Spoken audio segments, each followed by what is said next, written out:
Shri Gayatri tours and travels Chardham యాత్ర complete travel plan. ఇంధన వాడకాన్ని తగ్గించాలని ప్రధానమంత్రి నరేంద్ర మోదీ ఇచ్చినటువంటి పిలుపుకు భారీ స్పందన వస్తుంది. ప్రధాని మోదీ పిలుపు మేరకు కాన్వాయ్ ని తగ్గించారు ఆంధ్రప్రదేశ్ ముఖ్యమంత్రి చంద్రబాబుతో పాటుగా ఉప ముఖ్యమంత్రి పవన్ కళ్యాణ్. కాన్వాయ్ లోని 50% వాహనాలను తగ్గించాలని భద్రతా సిబ్బందికి ఆదేశాలు జారీ చేశారు పవన్ చంద్రబాబు.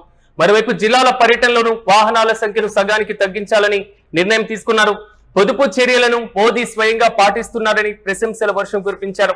మోదీ స్ఫూర్తి ఆంధ్రప్రదేశ్ రాష్ట్రంలోనూ కొనసాగాలని స్పష్టం చేశారు పవన్ కళ్యాణ్ చంద్రబాబు. అయితే మంత్రులు ఇతర విఐపీలు కూడా తక్కువగా వాహనాలు వినియోగించేలా చూడాలని డీజీపీ ఇంటెలిజెన్స్ చీఫ్లకు ఆదేశాలు జారీ చేశారు ముఖ్యమంత్రి. మొత్తం మీద సోషల్ మీడియా వేదికగా చంద్రబాబు పవన్ కళ్యాణ్ పైన ప్రశంసల వర్షం కురిపిస్తున్నారు నెటిజన్లు.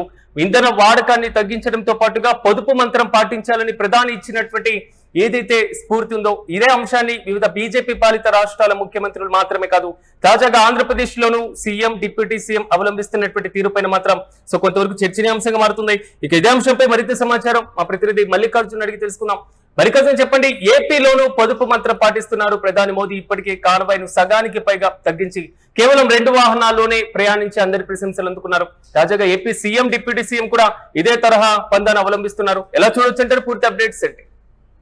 ఈరోజు ఇంధన వాడకాన్ని తగ్గించాలని చెప్పేసి కూడా తెలంగాణ పర్యటనకు వచ్చినటువంటి ప్రధాని నరేంద్ర మోదీ కూడా సభా వేదిక నుంచి కూడా కొన్ని సూచనలు కూడా చేసినటువంటి పరిస్థితి ఉంది. ఈ నేపథ్యంలో కూడా ప్రధాని నరేంద్ర మోడీ పిలుపు మేరకు కూడా ఏపీలో ఉన్నటువంటి ముఖ్యమంత్రి చంద్రబాబు నాయుడుతో పాటు డిప్యూటీ సీఎం పవన్ కళ్యాణ్ కూడా ఈ అంశాన్ని పూర్తి స్థాయిలో తన వాహనాలను 50% తగ్గించాలని ఇప్పటికే నిర్ణయం తీసుకున్నారు. స్వయంగా ప్రధాని నరేంద్ర మోడీ 2 వాహనాల్లో వెళ్తున్నారు కాబట్టి నేపథ్యంలో కాన్వాయ్లో ఉన్నటువంటి 50% వాహనాలను పూర్తిగా రద్దు చేయాలని చెప్పేసి కూడా ఇప్పటికే డిప్యూటీ సీఎం పవన్ కళ్యాణ్ కూడా నిర్ణయం తీసుకున్నారని చెప్పవచ్చు. ఈ నిర్ణయం మేరకు కూడా సోషల్ మీడియాలో పూర్తి స్థాయిలో హర్షం వ్యక్తం అవుతున్నాయి. పూర్తిగా డిప్యూటీ సీఎం పవన్ కళ్యాణ్ వెంటనే ప్రధాని ఇచ్చినటువంటి పిలుపు మేరకు పూర్తి స్థాయిలో వెంటనే స్పందించడం, వాహనాలను తగ్గించడం పట్ల కూడా హర్షం వ్యక్తం చేస్తూ ఉన్నారు. ఏదైతే ఇంధనం పొదుపు చేయాలని చెప్పేసి కూడా ప్రధాని నరేంద్ర మోడీ ఇప్పటికే అన్ని రాష్ట్రాలకు కూడా ఆయన ఆదేశాలు ఇచ్చినటువంటి పరిస్థితి మనం చూస్తున్నాం. ఏదైతే ఇప్పుడు ప్రస్తుతం అంతర్జాతీయ మార్కెట్ లో కూడా ధరలు పెరగడం నేపథ్యంలో ఇంధన పొదుపు పైన కూడా ఒక దృష్టి సారించింది కేంద్ర ప్రభుత్వం. ఈ క్రమంలోనే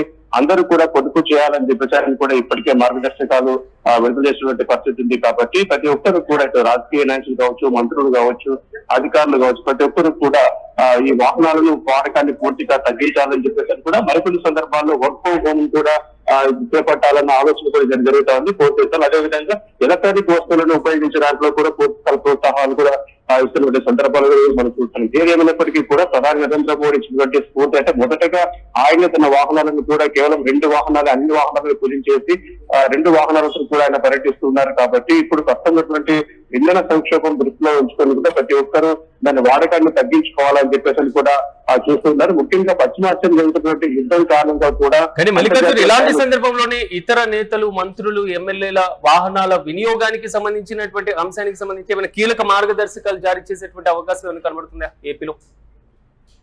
ఖచ్చితంగా మార్గదర్శకాలు ఈ రోజు లేదా రేపట్లో వచ్చేటువంటి అవకాశం కనపడతా ఉంది. ప్రతి ఆదివారం కూడా పెట్రోల్ బంకులు బంద్ చేయాలని చెప్పేసి కూడా ఒక నిర్ణయం కూడా తర్వాత తీసుకోబోతున్నారనే చెప్పవచ్చు. ఎందుకంటే ఉన్నటువంటి ఇంధనాన్ని పొదుపుగా వాడుకుంటే కొద్ది రోజులు అది వచ్చేటువంటి అవకాశం ఉంటుంది. కాబట్టి ఆ తర్వాత ప్రత్యామ్నాయ మార్గం ద్వారా కూడా ఎలాగా ఇంధనాన్ని ఇక్కడ ముడి చమురుని ఇక్కడికి దిగుమతి చేసుకోవాలనే అంశం పైన కూడా ఇప్పటికే కేంద్ర కేబినెట్ కూడా ఈ అంశం పైన సమీక్షలు కూడా నిర్వహిస్తూ ఉన్నారని చెప్పుకోవచ్చు. ఈ నేపథ్యంలో ప్రస్తుతం ఉన్నటువంటి నిల్వలను ఏ విధంగా కాపాడుకునే దానిపైన కూడా ప్రధాని నరేంద్ర మోడీ జాతీయ నిర్దేశించి కూడా ఆయన ప్రకటన చేస్తూ ఉన్నారు. కాబట్టి ఇప్పుడు మంత్రులు కావచ్చు, అదేవిధంగా అధికారులు కావచ్చు, వీరందరికీ కూడా మార్గదర్శకాలు ఇప్పటికే ప్రధాని తెలంగాణ సభ వేదిక నుంచి కూడా క్లియర్ కట్ గా ఆదేశాలు ఇచ్చారు. కాబట్టి ఈ క్రమంలో కూడా ప్రతి ఒక్కరు దాన్ని పూజ తప్పకుండా పాటించాలని చెప్పేసి అంటున్నట్టే పూర్తి స్థాయిలో ఈ ఏదైతే పెట్రోల్ డీజిల్ ధరలతో పాటుగా ఈ మార్గదర్శకాలు కూడా 1-2 రోజుల్లో కూడా విడుదలయ్యేటువంటి అవకాశం ఉంటుంది. కాబట్టి ఎందుకంటే 2 రోజుల్లో ఆదివారం రాబోతుంది. కాబట్టి ఈ ఆదివారం లోపే ఖచ్చితంగా మార్గదర్శకాలు ఇప్పటి నుంచి మొదలు పెట్టేటువంటి సెక్యూరిటీ కూడా ఇంపార్టెంట్. ఎందుకంటే ఒకవైపు పొదుపు మంత్రం పాటిస్తూనే భద్రతకు సంబంధించి కూడా ఇంపార్టెంట్ గానే చూడాలి. ఎలాగో ఆంధ్రప్రదేశ్ సీఎం కు Z+ సెక్యూరిటీ కూడా ఉన్నటువంటి నేపథ్యంలో సో రెండింటిని ఎలా బ్యాలెన్స్ చేస్తున్నారు సెక్యూరిటీ పరంగా? రాజు పూర్తి స్థాయిలో ఏపీ సీఎం కూడా తెలిపినటువంటి మాట వాస్తవమే. చూసే గతంలో కూడా ఆయన పైన అటాక్ చేసినటువంటి సందర్భాలు కూడా మనం చూసాం. ఎందుకంటే భారీ ఎత్తున సీఎం కాబట్టి ఇప్పుడు ఆ బుల్లెట్ వాహనంతో పాటుగా కూడా చాలా వాహనాలు మారుతూ వస్తూ ఉంటాయి. ఏ వాహనంలో ముఖ్యమంత్రి ఉన్నాడు అన్నది తెలియకుండా కూడా ఇప్పటి వరకు మనం కాన్వాయ్ని మెయింటైన్ చేస్తూ ఉంటాం. ఈ క్రమంలో కూడా ఏకకాలంలో ఈ వాహనాలు తగ్గించడం వల్ల కూడా ముఖ్యమంత్రి ఏ వాహనంలో ఉన్నది క్లియర్ కట్ గా ఆ వ్యక్తులకు తెలిసే అవకాశం ఉంటుంది. కాబట్టి భద్రత పైన కూడా చాలా జాగ్రత్తలు తీసుకోవాల్సిన అవసరం అయితే ఎంతైనా ఉందని చెప్పొచ్చు. ఎందుకంటే ముఖ్యంగా థ్రెట్ ఉన్నటువంటి వీఐపీల పట్ల కూడా భద్రత చాలా ముఖ్యమైనది. కాబట్టి ఈ క్రమంలో దానికి సంబంధించి ఏర్పాట్లు చేసుకో కానీ స్వయంగా ముఖ్యమంత్రి చంద్రబాబు నాయుడు వాహనాలను తగ్గించుకోవాలని చెప్పి అందరికీ చెప్తున్నారు. కాబట్టి తన భద్రతకు సంబంధించి ఎలాంటి జాగ్రత్తలు తీసుకుంటున్నారు అనేది మాత్రం చూడాలి. మరి ఏ రకంగా జాగ్రత్తలు తీసుకుంటారు. ముఖ్యంగా అయితే మాత్రం థ్రెట్ ఉన్నటువంటి నేతలకు ఇది కాస్త ఇబ్బందికరమైనటువంటి పరిస్థితులు కాకుండా సాధారణంగా పర్యటనలు వాటన్నిటిని కూడా రద్దు చేసుకోవాలి. ఇప్పుడు ఉద్యోగులతో విషయానికి వస్తే వర్క్ ఫ్రం హోమ్ చేసుకోవాలని చెప్తున్న నేపథ్యంలో కూడా ఇటు ముఖ్యమంత్రుల పర్యటనలు కూడా సాధారణంగా విదేశీ పర్యటనలు కావచ్చు, అక్కడ లోకల్ ఉన్న పర్యటనలు కూడా సాధారణంగా కుదించుకోవాలని చెప్పేసి ప్రధాని చెప్తున్న నేపథ్యంలో కూడా ఇక ముఖ్యమంత్రి పరిపాలన కూడా ఎక్కడికి వెళ్లకుండా సచివాలయం నుంచి లేదంటే క్యాంపు కార్యాలయం నుంచి కూడా రాజకీయాలు మొదలు పెట్టాల్సినటువంటి అవసరం ఉంది. సమీక్షలు కూడా అక్కడి నుంచి చేయాల్సినటువంటి పరిస్థితులు ఉన్నాయి. ఎందుకంటే వాహనాలను తగ్గించినప్పుడు మీరు అన్నట్టుగా థ్రెట్ అవకాశం కూడా లేకపోలేదు. Right Mallikarjun, thank you. మొత్తం మీద ఇంధన వాడకాన్ని తగ్గించాలని ప్రధానమంత్రి నరేంద్ర మోదీ ఇచ్చినటువంటి పిలుపుకు భారీ స్పందన వస్తుంది. ప్రధాని మోదీ పిలుపు మేరకు కాన్వాయ్ని తగ్గించారు ఆంధ్రప్రదేశ్ ముఖ్యమంత్రి చంద్రబాబుతో పాటుగా డిప్యూటీ సీఎం పవన్ కళ్యాణ్.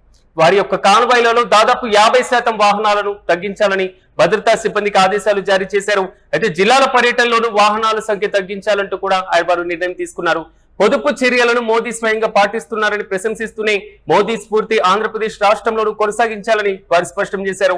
అయితే మంత్రులతో పాటుగా ఇతర విఐపీలు కూడా మాక్సిమం వాహనాలు తగ్గించేలా వినియోగించేలా తక్కువ చర్యలు తీసుకోవాలంటూ కూడా డీజీపీ అదేవిధంగా ఇంటెలిజెన్స్ చీఫ్ లకు కూడా ఆదేశాలు జారీ చేశారు సీఎం. మొత్తం మీద మాత్రం తాజాగా ఈ కాన్వాయ్లను వినియోగించడం, మోదీ పొదుపు మంత్రాన్ని ఆంధ్రప్రదేశ్ లోను పూర్తి స్థాయిలో అమలు చేయడం పైన మాత్రం సోషల్ మీడియాలో ప్రశంసల వర్షం కురిపిస్తున్నారు నెటిజన్లు. చూడాలి, ఒకవైపు సెక్యూరిటీని, మరోవైపు కాన్వాయ్ల పొదుపు మంత్రాన్ని, పొదుపును పూర్తి స్థాయిలో ఏ విధంగా బ్యాలెన్స్ చేసుకుంటూ ముందుకు వెళ్తారు, మరి ముఖ్యంగా జిల్లాల పర్యటనలో ఎలాంటి చర్యలు తీసుకుంటారో వేచి చూడాలని నెటిజన్లు కూడా కామెంట్ చేస్తున్నారు.